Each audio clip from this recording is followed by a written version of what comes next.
Well, good evening, sisters and brothers, and I'd like to begin my remarks, my brief remarks, by thanking the Ontario Coalition for Better Childcare for organising such an amazing event, and also to Pauline Marois for coming through here to this community of ours, in this province of ours, to talk about what is the finest childcare system in all of Canada.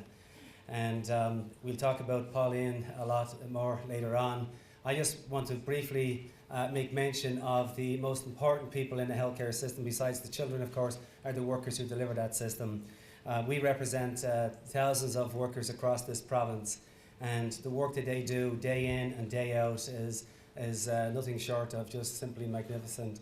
They do a fabulous job of helping to create the climate in our province whereby parents can feel that their children are being well looked after and safe in a safe environment. In what we hope eventually will be a free and universal childcare system in this country, just like we've got in France and in many other countries in Europe. This is nothing new. This has been going on for decades in Europe, and has gone on for decades very successfully. At a time when we're talking about the loss of manufacturing jobs across this province and across this country, at a time when parents are going to have to be retrained and find work across this country, surely the goodness our governments can see that it's really important that we give the members of our communities, workers in all of our communities, an opportunity to be able to have good universal childcare that's provided on a daily basis. We know that that's a good investment in our economy. We know that's what will help to sustain our economies as we're going through this manufacturing crisis and this economic crisis right now. Clearly, the governments are not getting that message. We have a federal government tries to give us $100 a month and it's pretend that somehow that's a childcare system. We've even had Liberals in Ontario who a year ago promised that they would put $300 million into the system and begin to create in all of the schools eventually the beginnings of a universal system across this province. They put 50 million of that 300 million into it.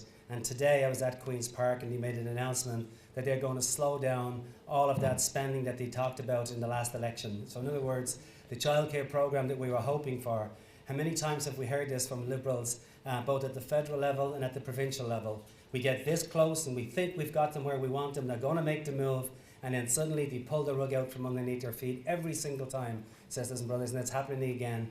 Just today, McGuinty, or at least Duncan, stood up in the House and basically said that they will be slowing down any investments that we see that we had anticipated in the last election. So the fight is on again. I'm delighted to see how many people we've got out here tonight. We need the activists in every community. And above all, we need inspirational heroes, and that's why I'm so delighted to be able to share this podium tonight with Pauline. What they did in Quebec is unbelievable, and Pauline has demonstrated that this can be done. This can be done in any province, every single province. If they can do it in Quebec, we know we can do it in Ontario, and they've done it to some degree in British Columbia and in Manitoba. We know that the rest of the country can get in behind us and be united. We just need somebody with the expertise, to point us in that right direction. We know where we want to go, but we actually need a champion. And I can not think of a finer, progressive politician than Pauline Marois, who's going to help to generate and ignite the fire once again. Because I think we've lost it a little bit in the sense of we had momentum. And every time we build momentum in this country and in this province, we allow the Liberals to snap it away from us because they want to pretend to us that they're the champions of childcare in this country. They've had 40 years running a government with record surpluses, and we still do not have a universal childcare system. We've had practically 6 years in Ontario, many of it with massive surpluses, and we're still no closer. Sooner or later, we're going to wake up and say, you know what? We need some progressive politicians who stand by their convictions, who have the ability and the guts to go into the legislatures when they get elected, introduce legislation, stare down the private sector and say, no, this is the way to go for our country, this is the way to go for our children, this is the way to go for our province. We've got a politician here tonight that's going to do that for us, sisters and brothers. Thank you very much, and give a big round of applause to Pauline for doing such a wonderful job. Thank you very much.